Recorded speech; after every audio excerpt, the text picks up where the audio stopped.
Assalamualaikum warahmatullahi wabarakatuh. Perkenalkan, nama saya Lailatul Hairiyah dari S1 Kebidanan. Halo, Assalamualaikum warahmatullahi wabarakatuh. Perkenalkan, nama saya Lailatul Hairiyah dengan NIM 12300220010, Prodi S1 Kebidanan, Fakultas Keperawatan dan Kebidanan, Universitas Nahdlatul Ulama Surabaya. Baik, saya akan menjelaskan tentang biolistrik yang diampu oleh Ibu Ima Kurniastuti, STMT. Pertama, definisi biolistrik. Definisi biolistrik adalah energi yang dimiliki setiap manusia yang bersumber dari ATP atau adenosin triphosphate, di mana ATP ini dihasilkan oleh salah satu energi yang bernama mitokondria melalui respirasi sel. Biolistrik juga merupakan fenomena sel. Sel-sel mampu menghasilkan potensi listrik yang merupakan lapisan tipis muatan positif pada permukaan luar dan lapisan tipis muatan negatif pada permukaan dalam bidang atas membran.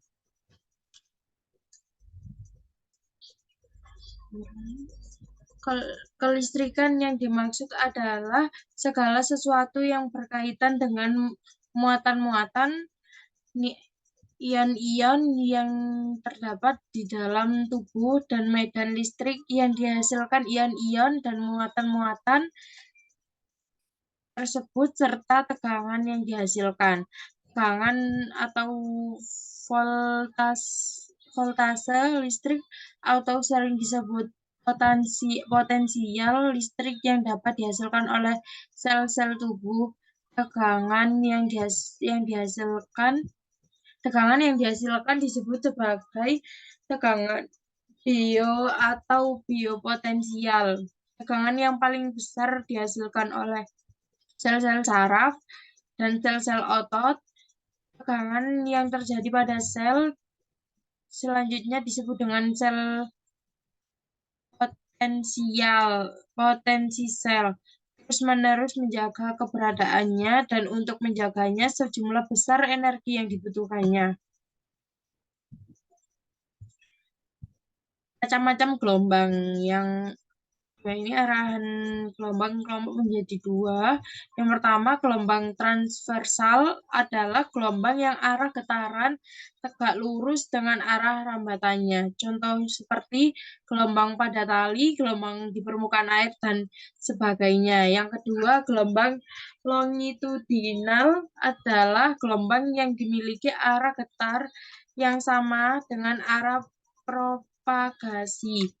Ini berarti bahwa arah pergerakan medium gelombang yang sama atau berlawanan arah perambatan gelombang. Gelombang longitudinal mekanik juga disebut sebagai gelombang kompresi atau gelombang kompresi. Contohnya gelombang longitudinal adalah gelombang suara dan seismik P, gelombang yang disebabkan oleh gempa bumi dan ledakan.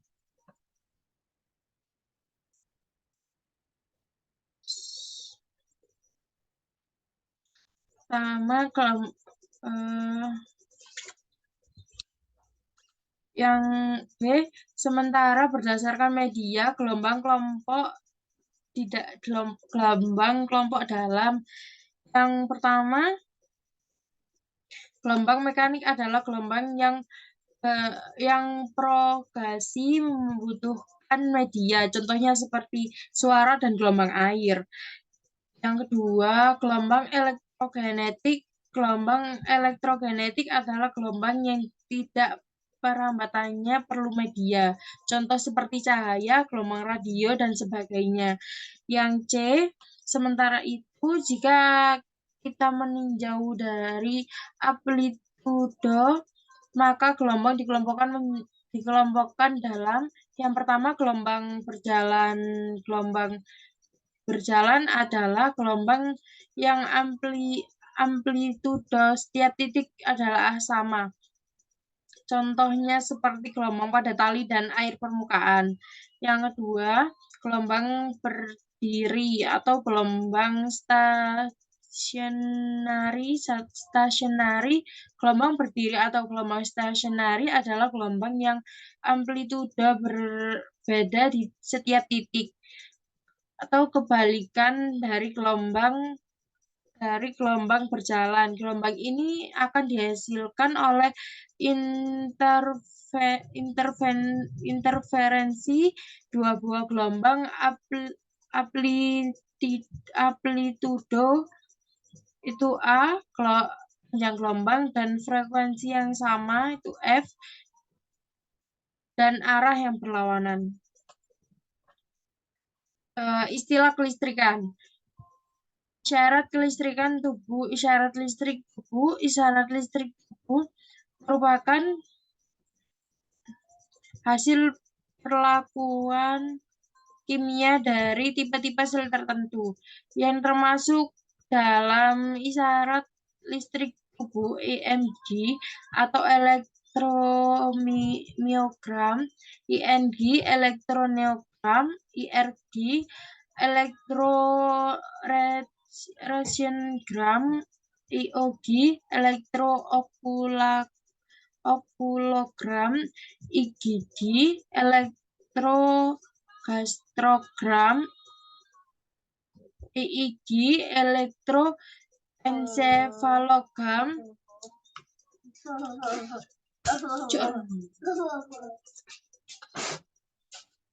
EKG elektrokardiogram.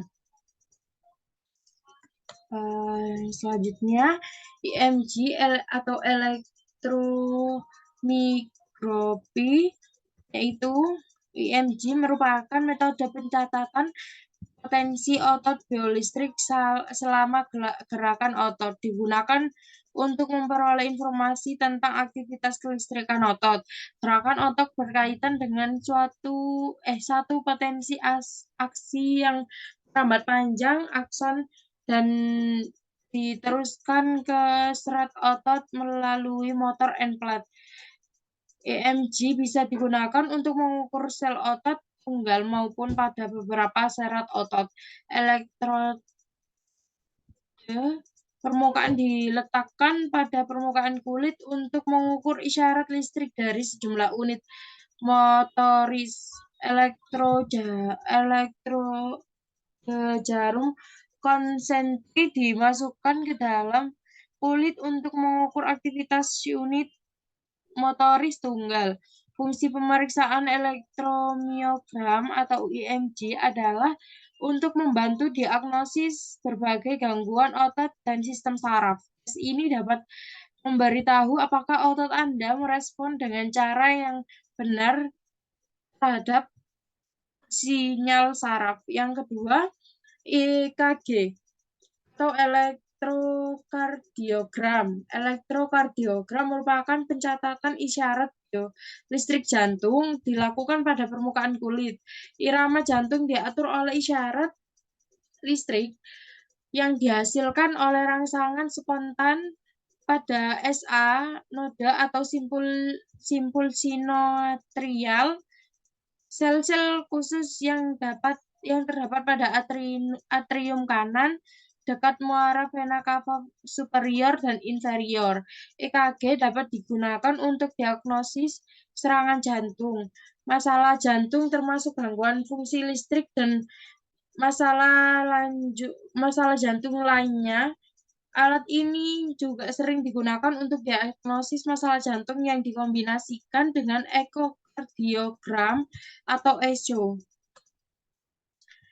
Yang ketiga, IgG atau elektrogastrogram merupakan IMG yang berkaitan dengan geranan peristaltik traktus ganglion testinalis. Yang keempat, ENG atau elektromiogram, pembuatan ENG untuk mengetahui keadaan lengkungan refleks, mengetahui kecepatan konduksi saraf motoris dan sensoris, untuk menentukan penderita miastenia gravis. Kecepatan normal konduksi saraf motoris sekitar 40-60 menit per detik. Apabila kecepatan 10 menit per detik merupakan pertanda kelainan saraf. Yang kelima, elektroretinogram atau yang disebut ERG merupakan pencatatan bentuk kompleks potensial biolistrik yang ada pada retina mata yang dikerjakan melalui rangsangan cahaya pada retina. Isyarat ERG sangat kompleks karena memerlukan sumasi efek yang terjadi di dalam mata. Bila gelombang B tidak tampak pada RG, berarti retina penderita pengalaman retinitis pigmentosa. Pada umumnya, elektroretinografi dilakukan untuk mendeteksi kelainan pada retina. Pemeriksaan yang dikenal dengan nama elektroretinogram ini juga dapat membantu dokter dalam menentukan pasien memerlukan operasi retina atau tidak. Yang keenam, IOJ mengukur berbagai potensial pada kornea retina sebagai akibat perubahan posisi dan gerakan mata. Fungsi EOG adalah metode untuk mencatat atau mengukur berbagai potensial pada kornea retina sebagai akibat perubahan posisi dan gerakan mata. Dasar perkembangan adalah perbedaan potensial listrik antara bagian depan dan belakang mata. Yang ketujuh, EEG, elektroencephalogram, pencatatan potensial aksi listrik otak, merupakan sumasi dari aksi sel saraf di dalam otak. Amplitudo dari isyarat EEG merupakan gelombang denyut demi denyut atau peak to peak dengan jarak antara 10 meter sampai 100 meter. Pada frekuensi di dalam 1 Hz sampai lebih 100 Hz. Pemeriksaan EEG bertujuan untuk menggantikan fungsi EKG sebagai alat monitor saat operasi, diagnosis epilepsi, dan klarifikasi epilepsi menunjukkan tumor otak atau aktivitas listrik pada daerah tumor otak akan menurun. Selain berfungsi untuk mendiagnosa masalah otak, EEG juga dapat menggunakan untuk menentukan aktivitas listrik otak secara keseluruhan. Misalnya, untuk mengevaluasi trauma, racunan obat, atau tingkat kerusakan otak pada pasien koma. EEG juga dapat digunakan untuk memantau aliran darah dari otak selama prosedur pendarahan. Baik, terima kasih. Sekian dari saya. Wassalamualaikum warahmatullahi wabarakatuh.